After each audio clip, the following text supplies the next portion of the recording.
Radio IMWS. Assalamu alaikum wa rahmatullahi wa barakatuh, and welcome to a brand new program, a short series of programs, inshallah ta'ala, called Choosing Us High School. Now then, I'm Brother Mohamed, and as year 6 peer parents will be aware, this is the time when you are swamped by information regarding where to send your child to next year. Yeah, you're choosing a high school can be quite difficult, especially if you're not aware of what's happening at the high school and what the process is as well. Well, we're going to try and simplify that later in one of the shows. We will, inshallah ta'ala, talk about what you need to do to actually register for a school. But before we do that, today we are very, very pleased that in the studio we are joined by Sam Vickers, who is the head teacher of Upper Batley High School. I've got to say that right. I've been messing it up all day. I've been in practice. Upper Batley High School, and Sam is going to tell us more about the school. Sam, first of all, good evening and welcome to the show. Good evening, and thank you for inviting me tonight. No, it's always a pleasure. I know you're no stranger to the studio, so Absolutely not. Right. Okay. Now then, if you want to participate, if you want to ask a question, you can do so by giving our by WhatsApp or text on to 07460809218. You can give the studio a call on 01924505629. Remember, you can listen to this program live via the World Wide Web at imws.org.uk on local receivers 456.3750. And tonight we are live also on YouTube. Go over to the Radio IMWS YouTube channel and you can see Sam and myself in the studio this evening. Now, Sam, tell us more about the school. First of all, give us a bit of a background, because there's been a lot of things happening over the last few years, but give us a bit of a background about what the school's all about. Okay, well, as people will be aware, Upper Batley High School is the new name for Batley Business and Enterprise College, although a lot of people locally still call us Batley Boys. But we are, I believe, the school of choice for boys in Batley and, in fact, in Kirklees. The school has changed a lot over the last 12 months in particular. Standards have rose academically and our GCSE results have rose massively this year. But we've had an entire rebrand, so the school's been all repainted, every department and every faculty has been refreshed and revived. We've got a lot of new teachers, and we actually now have a really rigorous recruitment process. We've got only outstanding teachers in our school and people who are really committed to delivering a bespoke curriculum for boys. We are a boys' school, as I've said, and we're really proud to be specialists in boys' education. The fact that we have no girls means there are no distractions for our young men, and it means all of the activities we plan and design within every subject area are specifically with boys' high achievement in mind. Right. Okay. Now, how many pupils have you got at the school this year? We've got in total 530 students at the moment. We increased our numbers this year in year 7. I think that's because the local community people realise we are doing incredibly well and therefore more people are choosing us. But in many ways, we are still a relatively small secondary school. That's something that we, again, pride ourselves in, because I think a good school is like a good family. Yeah. And having a relatively small number of students means we know all of the boys personally and we get to know their families, which is really important. Right. Okay. Teachers, how many teachers do you have in the school? We have 38 full-time teachers. We've got a couple of part-time teachers as well, but in essence, it works out to be 40 full-time equivalent teachers. 40 full-time equivalent teachers. Yeah. Okay. Now then, you mentioned about some of the changes that have taken place in those teaching staff. You got outstanding teachers now. What's the level of change that's taken place? I mean, how many teachers are we looking at who have been replaced, say, in the last 12 months? We've had a changeover of 23 staff, which is quite significant, really, from the numbers I've just given to you. Some of that was people who just decided it was time for them to retire, and some people it was just time for them to move on and try a different school. For us, it was about bringing in that fresh ideas and fresh enthusiasm to drive up standards. Right. Now, one of the key issues regarding staff, of course, is that the stabilizing the staff, the staff turnover itself can be both a positive and can be a negative if it continues to turn over. Yes. Has Upper Batley Boys Now I will get used to this. I will get used to it. Has Upper Batley Boys now stabilised in the teaching staff? Absolutely, yes. As you know, last year was a transitional year for us, both with myself being a new head and having so many new staff. The last of the staff team, 6 new teachers joined us this September. So as I say, we are now fully staffed, just with subject experts, and we expect those people to stay. Teaching isn't a job where you do stay in one school forever anymore, though. I think it is quite healthy to have some staff turnover, but usually people might stay for 3-4 years and then they might move on to a promotion within our school or other schools. Right. But we're expecting to have no supply staff and this real, dedicated staff team with us for a while now. Right. Okay. Now, if you just tuned in, this is Choosing a School. I'm Brother Mohammed. In the studio, we have Sam Vickers, who is the head teacher of Upper Batley Boys High. Every time I say it, she smiles. Upper Batley High School. Upper Batley High. Sorry, Upper Batley High. That's what I've been doing all week. It's been Upper Batley Boys for some reason. Upper Batley High School. And we're finding out more about the school. If you do want to join in, you can do so by text or WhatsApp to 07460809218. Or you can call us on the studio hotline 01924505629. Leadership at the school. You, of course, were acting head for a period of time before. I believe it was. Is it 12 months now that you've been? It's 11 months. It'll be 12 months in October. Yeah, 12 months in nearly October. there. Yes, nearly a full year. You see, I don't guess. I do no research. You have. but you're coming up to a year as the head teacher there. There's the governance as well is an important aspect. What's the leadership like at the school? Leadership is now good. We've got fantastic leaders, both in the governance of the school, which is a key strategic area of leadership for any school. A fantastic leadership team. The leadership team are all new, by one colleague who's been in the school for a while, but is known throughout the community as somebody who's almost a stalwart of our school. Mrs. Goldthorpe, she does a wonderful job. But the rest of the leadership team are new, and what that's brought is a real energy, a drive and a determination. Right, okay. Fantastic team of middle leaders, because again, many parents will be aware that the head of department, so your head of maths, head of English, head of science, etc., those are crucial roles. Right. And that team is a real high caliber team. Right. Now, focusing on the leadership structure, what is the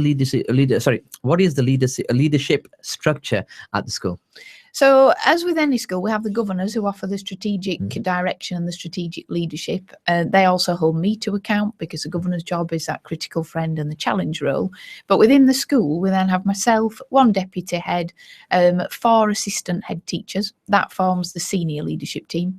Right. Beneath that, we have 9 middle leaders. Right. And then we have 5 other staff who have leadership roles within the school. Right. However, I must say at that point, because at this point some people think, gosh, that's a big structure, but it's a relatively small leadership structure. What we're really passionate about is distributed leadership, and that means the staff, but also the students as leaders of their own learning. What would you say are the positives in the leadership structure?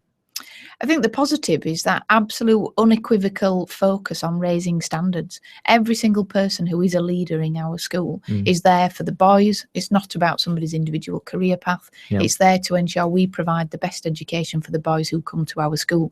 We have an unrelenting focus on making sure the boys get the best diet of teaching and learning, the best personal care, welfare and personal development. And there isn't a single person there who isn't absolutely committed. Just as I was coming out of school tonight, because I've come straight here from school, and that shows the dedication of the team, because it's not a 9 till 3 job. 2 teachers had popped in to say how fantastic they think it is. And what was lovely is one man had transferred from industry to be a teacher. And he said he used to wake up on a morning and think, oh, well, it's work today. Not dread going, but not be excited about going. Now he's got a real thrill when he comes to school, and he just loves the boys in Batley. And I think that's testament to our school. Right. Okay. Now, on the staying with the leadership side of things, what would you say needs improving? I don't think anything needs improving. We've got the team we needed. And as you know, my biggest mission really since I first took over was to bring about change in the school. I think as a new head, and having been acting head before, you have the privilege really of seeing the things that perhaps need tweaking, or to be honest, need complete changing in the school. Therefore, when you are at the helm and you are the substantive head teacher, you've got the position and the power, if you like, to be able to change things. So I've been very lucky to be able to recruit my own team, to restructure the governing body, get key governors in place, place, and then recruit the team we need beneath the leadership team. I think our GCSE results this summer show that what we're doing works, and we will continue to go from strength to strength. Okay, we'll get on to that. We have got a message that's come in. Okay, great to listen to Sam Vickers on Radio IMWS again. My question is, why Upper Batley High School? Does it not sound a little elitist, as Upper Batley area tend to have the more well-off? Interesting question.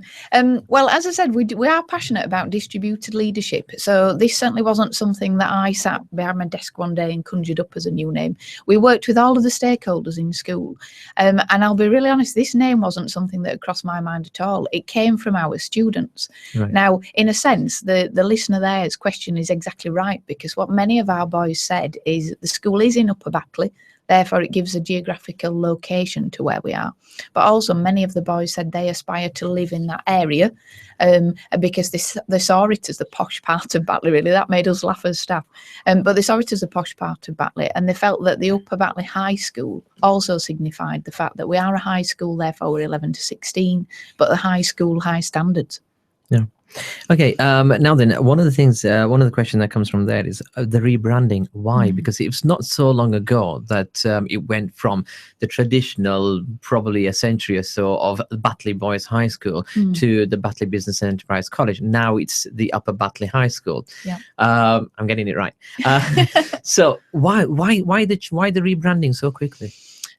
Partly because nobody liked the previous name. The Batley Business and Enterprise College doesn't quite roll off the tongue, and really many schools had to change the name to be either a science college, a technology college, or as we were, a business and enterprise college, which was linked to funding. All of that funding disappeared in 2011, so you weren't tied to the name. What we found when talking to primary schools and parents, which is particularly pertinent now as people are choosing school for their sons, and also year 5 parents start looking now, thinking ahead. But many people felt we were a college, so 16 to 19. And our boys and many parents, and actually lots of local residents to the school, felt that the school ought to be called a school because it's far more representative of the education we provide then. Right. Okay. And I know a few parents. Maybe it's just a case of the parents who are former pupils at the school might not particularly like the idea of Upper Batley. But as you've mentioned there, it is the boys who actually chose the Upper Batley. Absolutely. Right. Whilst we're on there, who chose the uniform? The boys. Oh dear. Right. Okay. That's brilliant. Okay. Right. You are listening to Radio IMWS.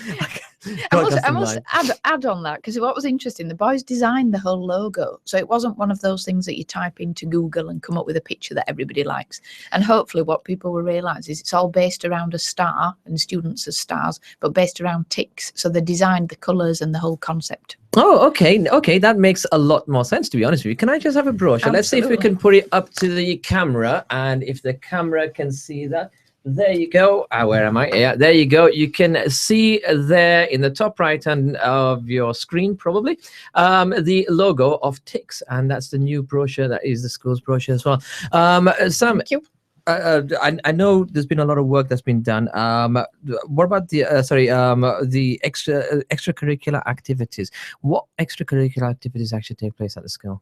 There are a wide range of different activities. You won't be surprised to hear, especially as a boys' school, we have a lot of sports activities. They range from archery that runs and is very popular with the boys, through to futsal, basketball, cricket. Football's very popular in school, and many of our boys are real avid cricketers.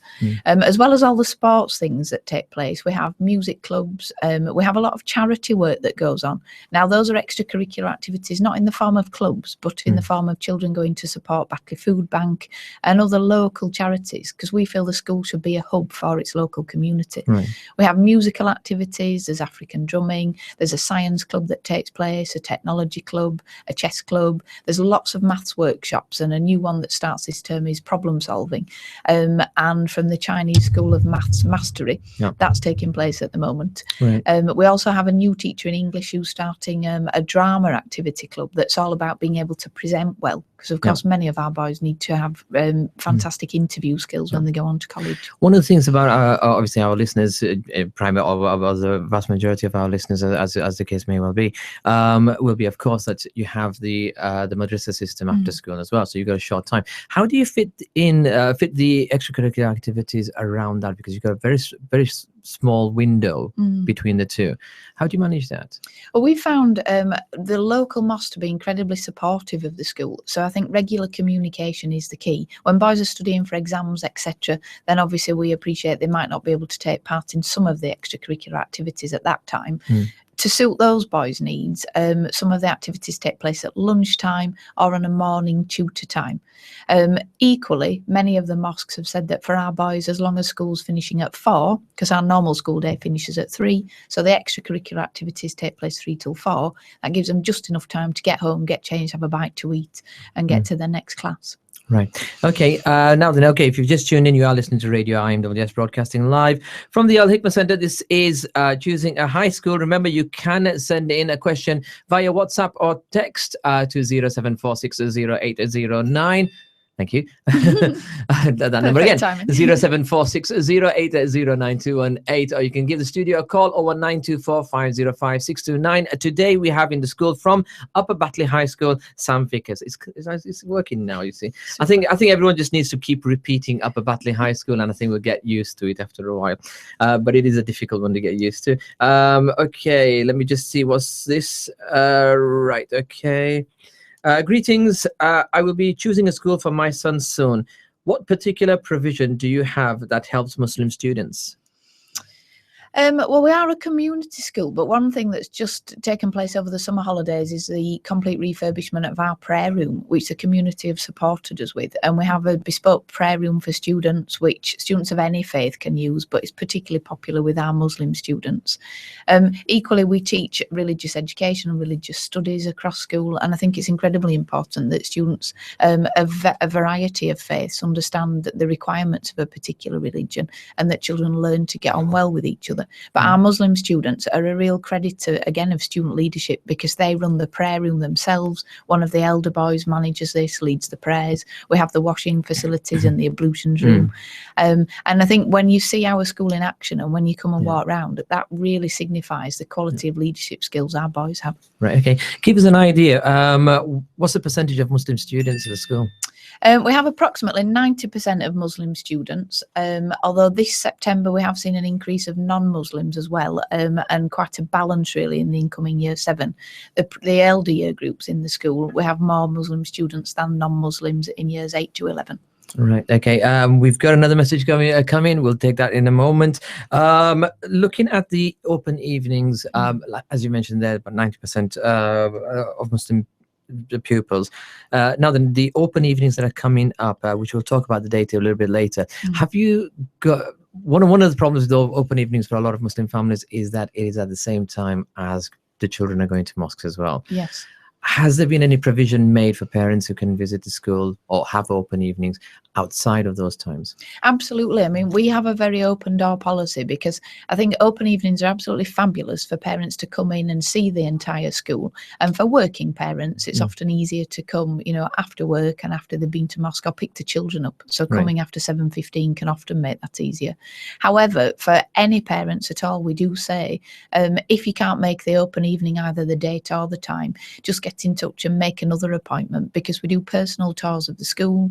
That I think is fantastic, because a parent can come and see our school in action. We don't do a structured tour. They might meet myself or another colleague of the senior leadership team. We'll take them on a tour of the school, go in and out of classrooms, see all of the facilities, and that really is our school in action. Right.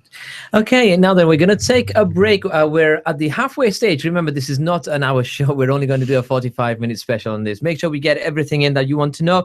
Then just send us a text or WhatsApp. Ask your questions, whatever you want to know, on 07460809218. Nobody talks on the phone anymore, but if you do, then you can call in on 01924505629, and you can ask the question yourself, or you can send a message yourself. There is a message that's come in. This is why I've left it just before the break.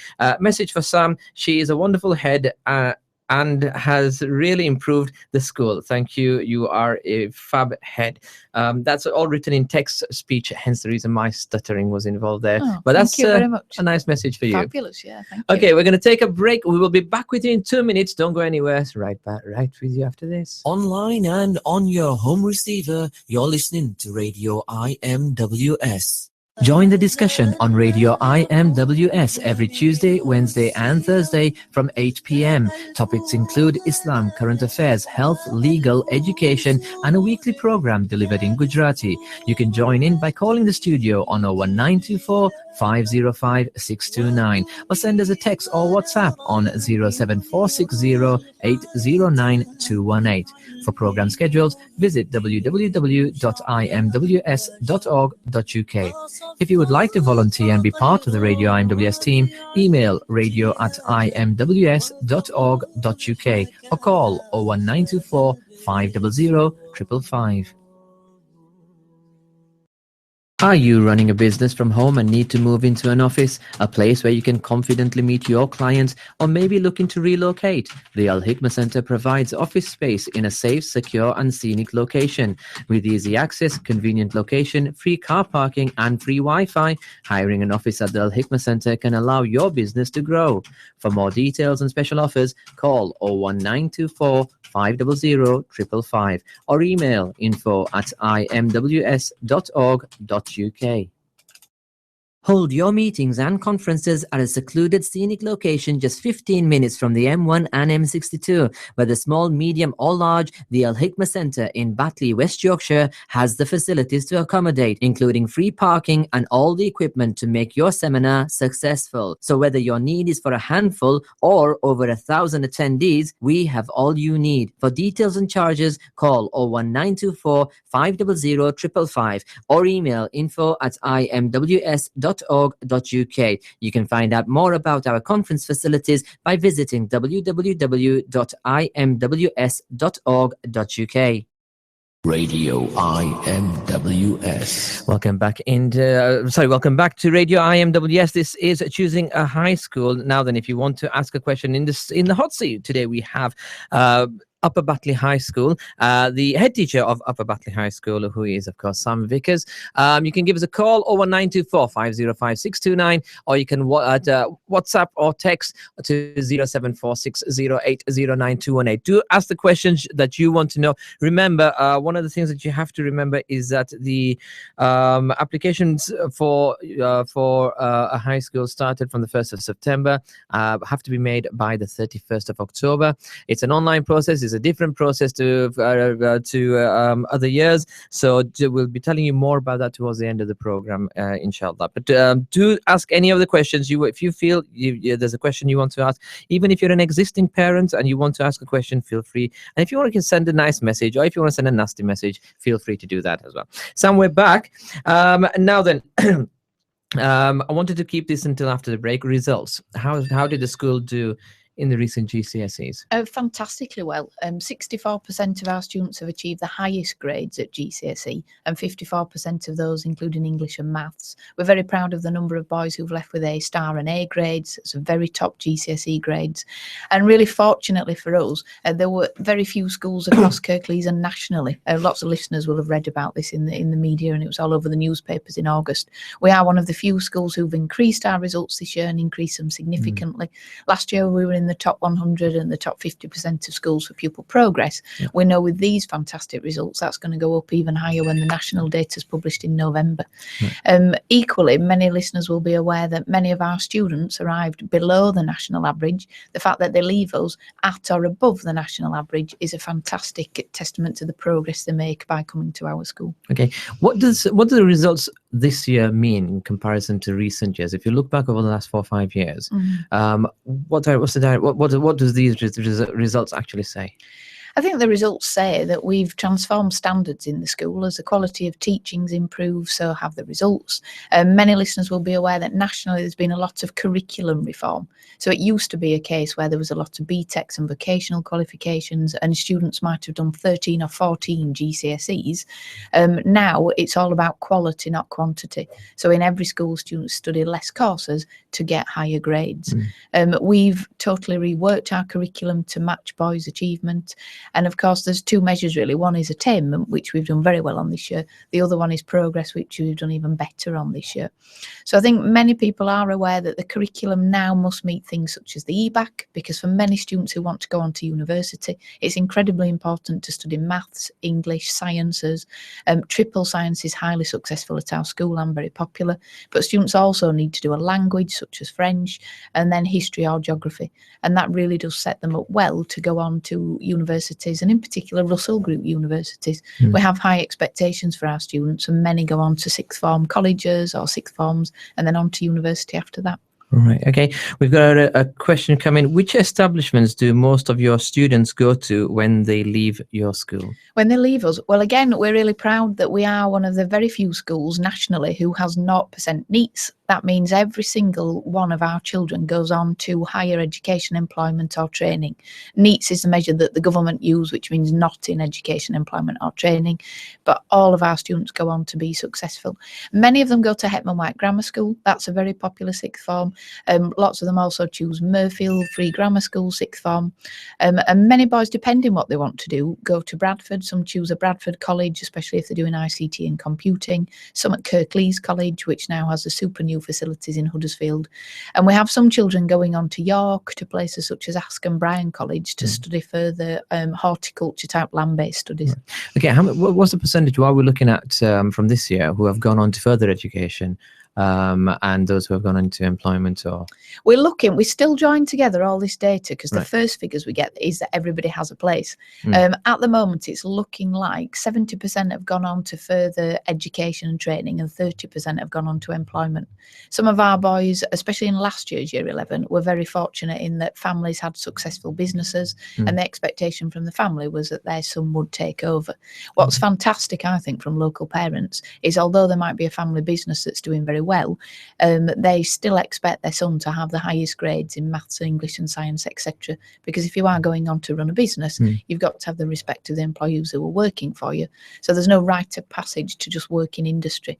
And I think that's crucially important. And, you know, it's incredibly, I think we just have a fantastic set of parents that they value education as well as those employments. Yeah.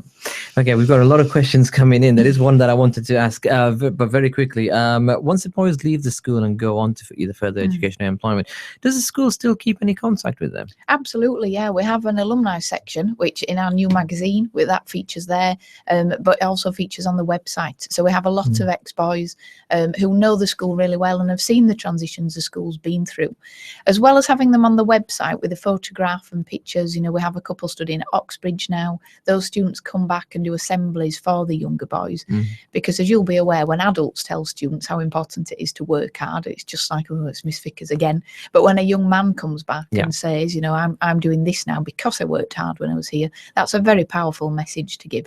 And what's fabulous is we have some young men who came to our school in the 70s. So with the greatest respect, they're not young men anymore, but they keep in touch with us, right through to people who've just left last summer. Yeah, well, Mufti Moosa in the back there, who people can see on YouTube, and myself, as we mentioned, we started in, was it 1983? 83, it was, wasn't it? And we sat next to each other for the first year.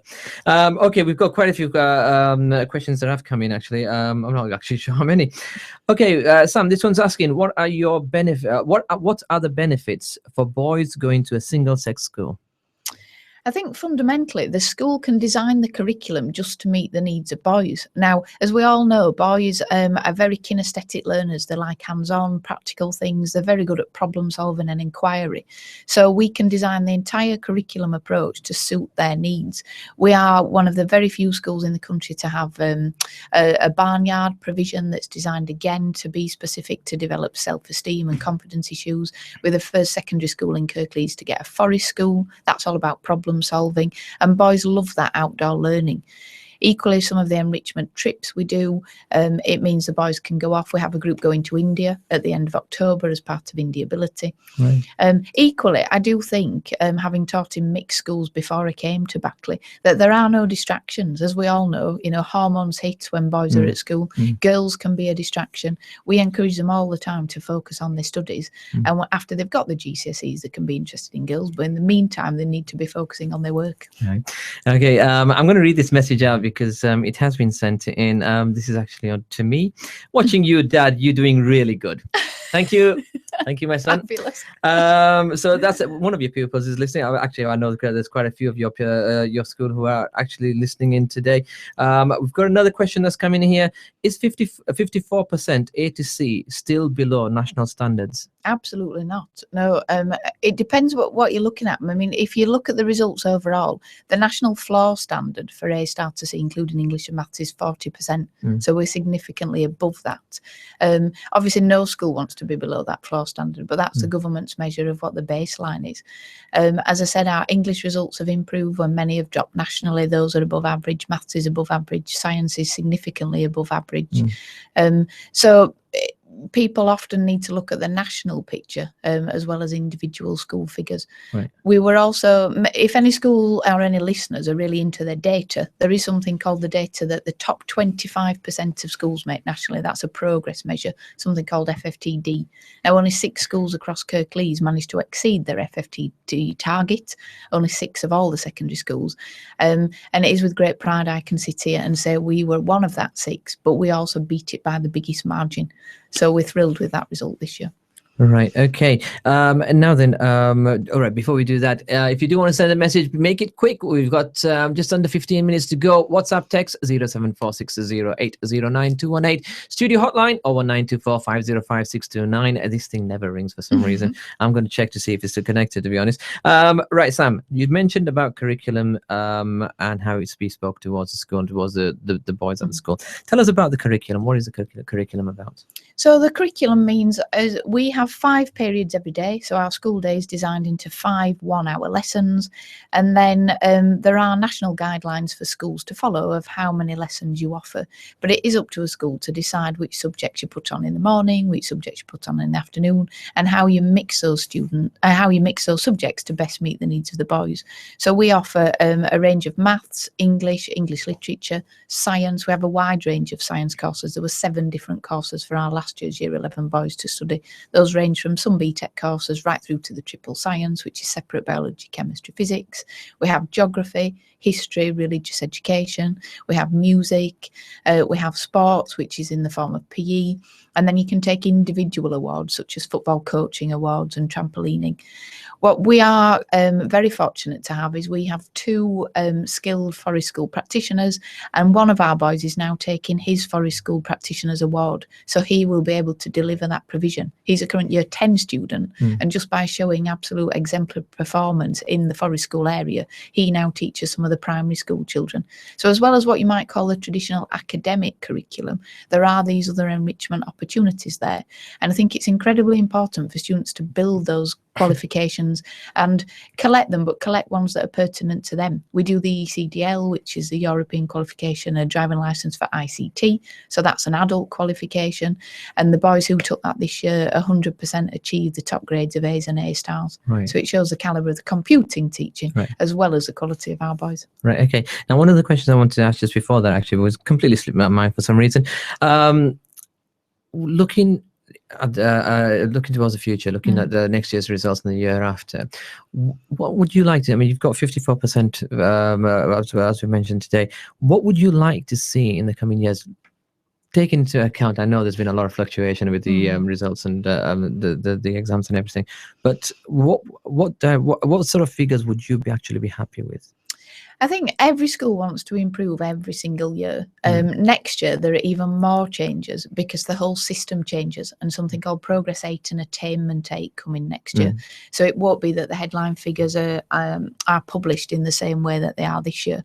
So the figures we'll be talking about is how close people get to 0. Now, it's a very long explanation of how the data works, but anybody who works in education who's listening will understand this. So everybody's looking for a positive result next year on their Progress 8 and their Attainment 8. For us, us, we will never sit back, we'll never rest on our laurels. I think we've done the best job we can if every single one of our boys is achieving his gold target. That's a very aspirational target, and the boys know that, but we've just had a big target setting day that's all about going for gold, because if you really believe you can achieve something and you put your mind to it, and I think at GCSE in particular, it's all about that effort. If you're willing to put the effort in, then you will get the grades. So every single one of our boys needs to achieve his top potential, and that's our job. Okay. And how does the school encourage children to achieve? I think by empowering them, because we set the school up to have the fantastic teachers, the right curriculum design, the right timetable, but that's only half of the story. You've got to get the boy to want to do really well. I think the triangulation between the child, the parent and school is absolutely essential. And I do have to say, I've never worked in a school where the parents are as supportive and as caring for their sons as they are in the Batley area. Our boys are incredibly lucky that their parents are absolutely dedicated to ensuring their son does really well. We just had a day where parents came in, so we set the school year up by, before any lessons are taught or anything else happens, a parent comes in with their son, they review the targets for their son, they discuss these to make sure they're achievable. And then the idea is the student knows exactly what they are working to throughout the whole school year. We talk a lot about educating tomorrow's successful men, and that's the journey. When they join us in year 7, we're talking about the 5-year journey, and in year 11, it's the next 12 months and what they need to do to secure the college place of their choice. Right. Okay. Now then, there's questions that's come in. Is the school involved in any government-led anti-radicalisation programs? Yes, I mean, we're cutting edge practice actually, and Ofsted praised this when they visited us lately for channel and prevent, and I think every single school should be involved in this now. It's so important. Many of our boys are involved themselves in outreach work through the local mosques or through different centres, just to really raise awareness about how important it is. And it's also about the communities that are the non-Muslim communities, to make sure the radicalisation doesn't exist the other way. So it is really about raising awareness for everybody. Right. Many of the older students, again, are part of our Aspire programme, that's tutor time, to talk to younger boys about how to protect themselves, especially online. And we do a lot of work about e-safety. I think all of that's important, because boys really need to know how they can make an informed choice and an informed decision for themselves, despite what they might hear on the television or read in the media. Right. Okay. Now then, one of the things that I want to ask is communication with parents. Yes. How good is the school's communication with parents, and what is the communication methods that the school uses? One thing I did when I came in as a new head was speak to the parents about how they felt we could improve at the time, and communication was one of the things they raised. Although we have the website, we also now have an electronic newsletter. So every Monday morning, we've asked all parents for their personal email so we can email them, and we tell them what's happening in school that week and what's coming up the following week. That's one really quick way, because as you said yourself, often people prefer email now and text messages to the telephone, or certainly snail mail and a letter that we all used to receive. So the electronic newsletter is one way. The website, I think, is a very good way, because parents can log on to that either from their home PC or any tablet device. We use text messaging a lot, so we have a parental text message service. There's nothing beats face-to-face contact, so we do invite parents to come in regularly. We also use postcards home, so when boys have done things that are really fabulous, we send postcards home, or we make positive phone calls home. But we also have some online systems. So our sleuth system means that parents can log on to a website, they can track exactly what their son's been doing, and we have positive sleuths that reward achievement and good behaviour, etc.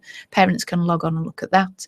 We have another website where parents can look on, and I think for parents who are coming from primary school to secondary school, they worry about things like, will my son settle in okay? Will he be happy? Will he be safe? Will he enjoy school? And looking at the sleuth system really helps you to see that, because it's all listed under different categories and it's easy for parents to use. But they can look at what their child's eating. And as we all know, boys can get so busy playing football at lunchtime they forget to eat. Well, parents can check that and can have a look online and see exactly what the son's had to eat that day. Right. Okay. Now then, behavioural issues. Yes. How does the school deal with behavioural issues?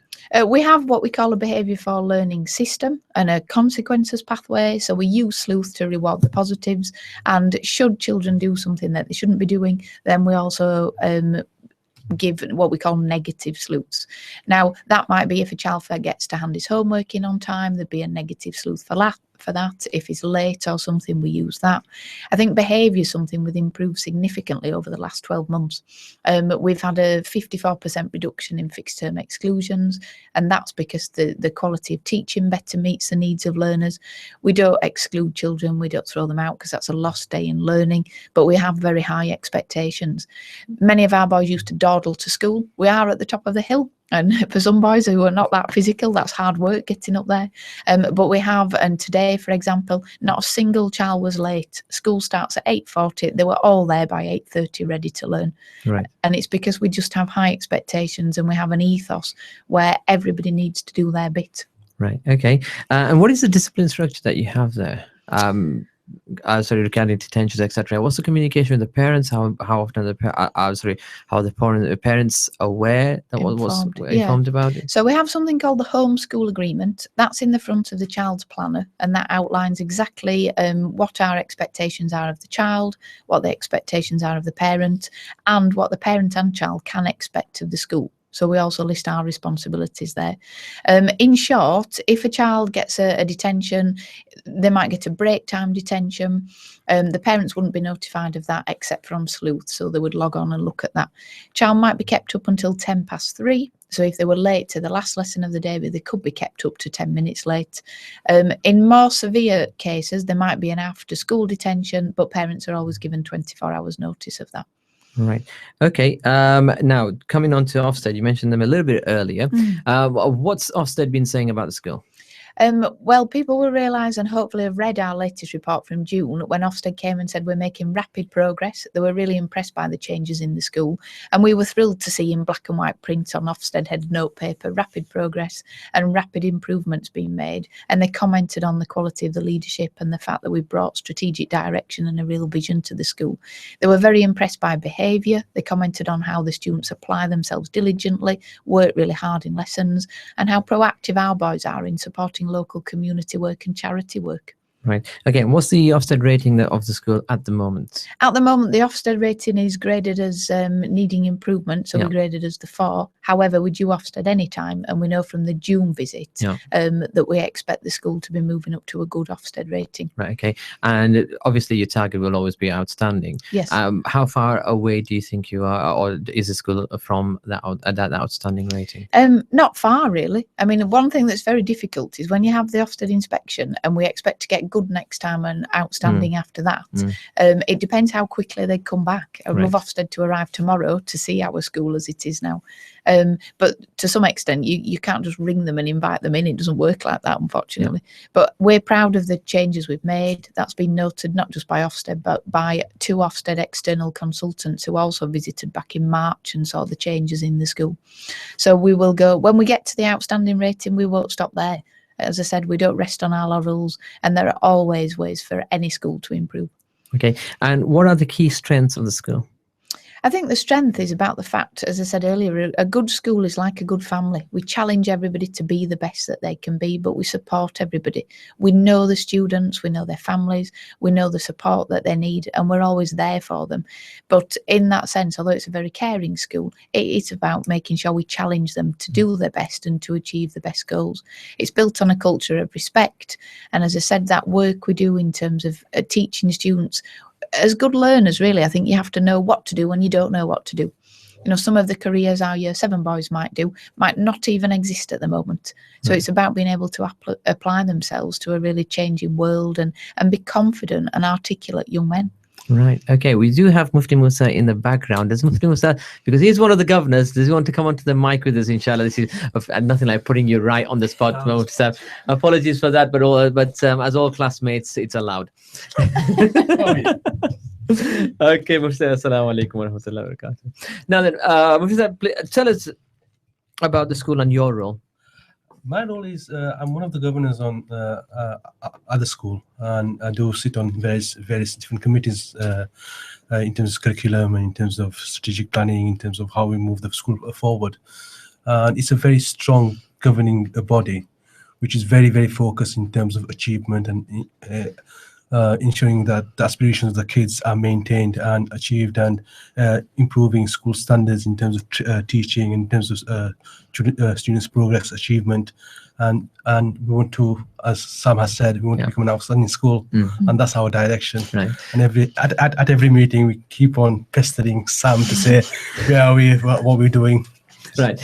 Now, traditionally, of course, the school will has had a number of different images, and sometimes just preconceptions from the parents, because at one point, of course, it was a very, very rough school, as we remember. It didn't make us men out, though, not me anyway. But a rough school. At times, it's been seen as an underperforming school. Where would you say, from your opinion, where would you say the school is at the moment? I think certainly I've been school governor for a number of years now, and certainly in the last 2 years, we since Sam came on the scene, we have been making rapid progress, and a lot of parents now really look at the school with fondness, which demonstrates that they are seeing some achievements with the kids, certainly personal achievements with their own children, and in terms of the atmosphere around the school, definitely. And in terms of the progress, in terms of Ofsted, in terms of various external verifiers who come in and look at the school and look at the teaching and look at the achievements, definitely it's going the right direction. We're not there yet. We're not there yet. We definitely want to be, first of all, become a good school in Ofsted's eyes, and then become an outstanding school.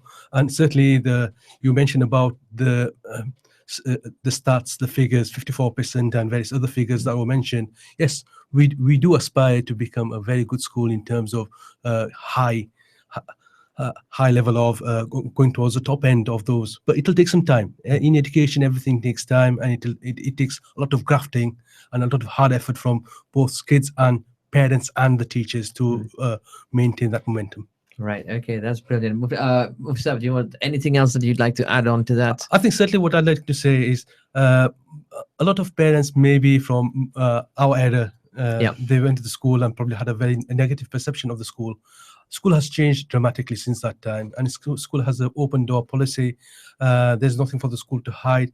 Parents should feel comfortable that they can knock on the door of Sam and go and look at the school, look at the classroom, look at the teaching that's taking place, and certainly meet the governors and ask the difficult questions. If you don't ask the difficult questions, you won't get the difficult answers that we have to present. And it is a progressive school, so we are trying to progress the school forward.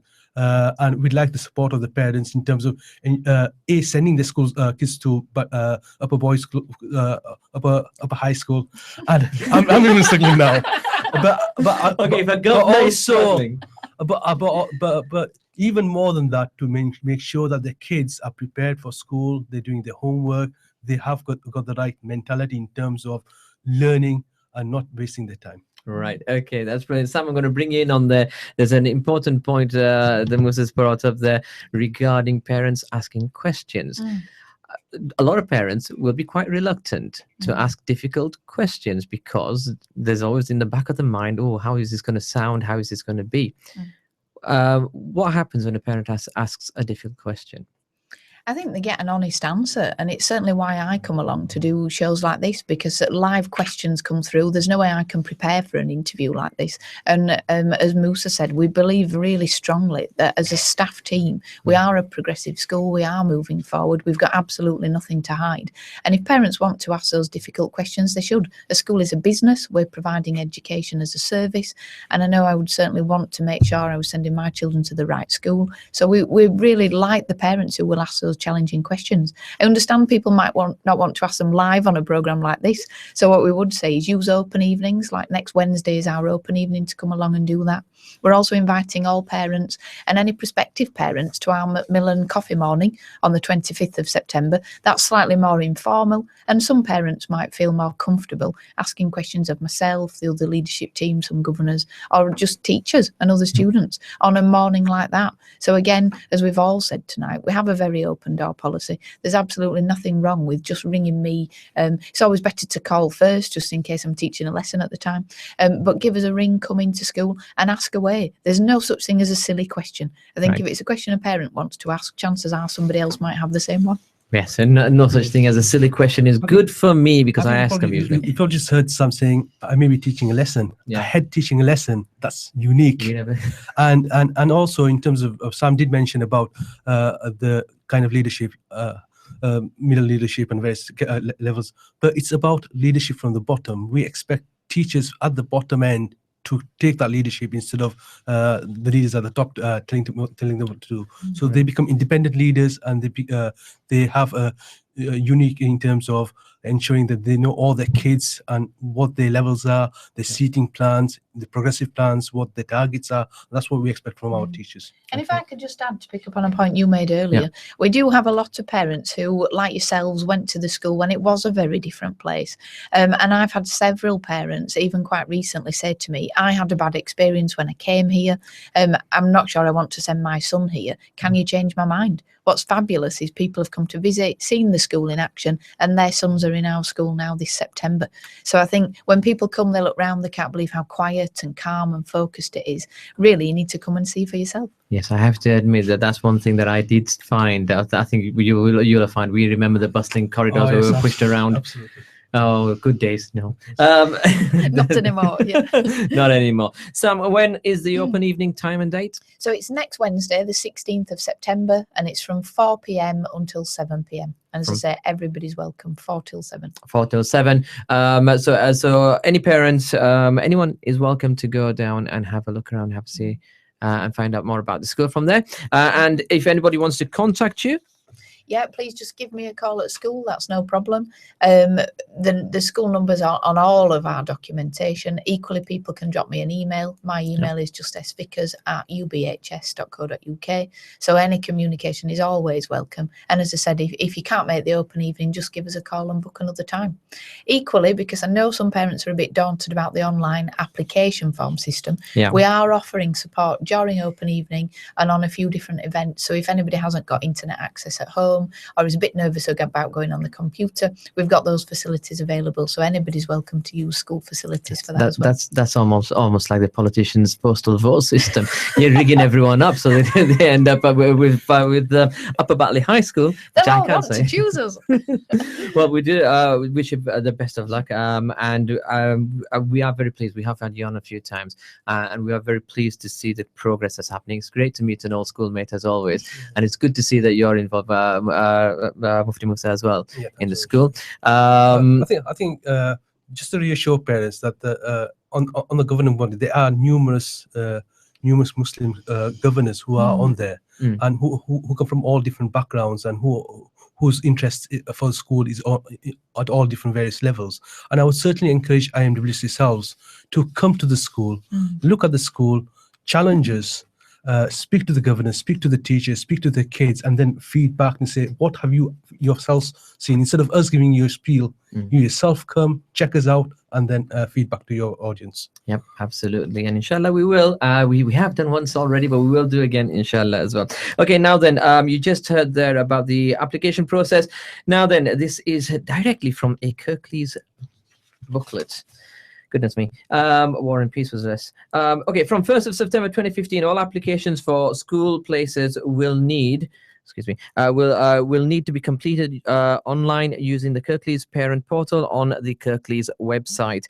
Process is quick, easy, and secure, so they say. And please do remember to make your application before the deadline on 31st October 2015. You can choose your main school and 3 schools in total. So it's important for parents. Don't just. I mean, and I know that some parents will have the habit of it's a progression from this junior school to that high school, and they won't look into it too much. From your perspective, is that a good thing or a negative? I think it can be a good thing, but I would say one fantastic thing about the UK education system is that the choice now is with parents. So do shop around. If you're going to buy a new pair of shoes, you might not just go to the local shoe shop. If you're going to a supermarket, you pick one with the best prices and the best provision. A school's exactly the same. Pick a school that suits your child, because it is about the academic standards, but it's also about a place where you and your child feel happy going to. And I do believe when you walk around a school, you get a gut feeling. And if that gut feeling is one of being happy and a purposeful environment, that's the right school for you. So do take the time to visit lots of different schools, not just ours. And I'm very confident that when parents do that, they will be impressed by what they see. But shop around. Good. And yeah, of course, when you've walked around the school, you also know when your children come home and tell you about it, what they're talking about. And it's parents are a key part of that. Okay, that's we will inshallah put a link to this guide for parents applying online. It's quite a hefty document. You might not need it all, but we will put a link onto our Facebook page, so you will be able to download it from there. It's got all the information that you'll need, and like I said earlier, we will also try and inshallah bring someone in to explain the whole process of the application as well from the council, particular person in mind. My thanks to Sam and Mufti Moosa for joining us this evening. It's been a pleasure. Thank you very much for both of you. Thank you. A few announcements I need to make very quickly. Qurbani appeal. Remember the West Bengal and South. It's going to West Bengal, South India. £14 per share, £98 for the full animal. You can place your Qurbani orders at any of the affiliated IMWS masjids or at the Al Hikmah Center on 28 Track Road, Batley, WF177AA.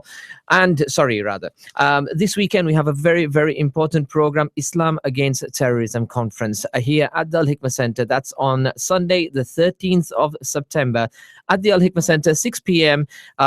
Guest speakers include Maulana Ilyas Dalal and Nasir Hafeji, who is a solicitor from Manchester. There's also going to be a question and answer session with Mufti Zakaria Kudi, a must-attend event for young people to understand radicalism, terrorism, and the real Islamic perspective.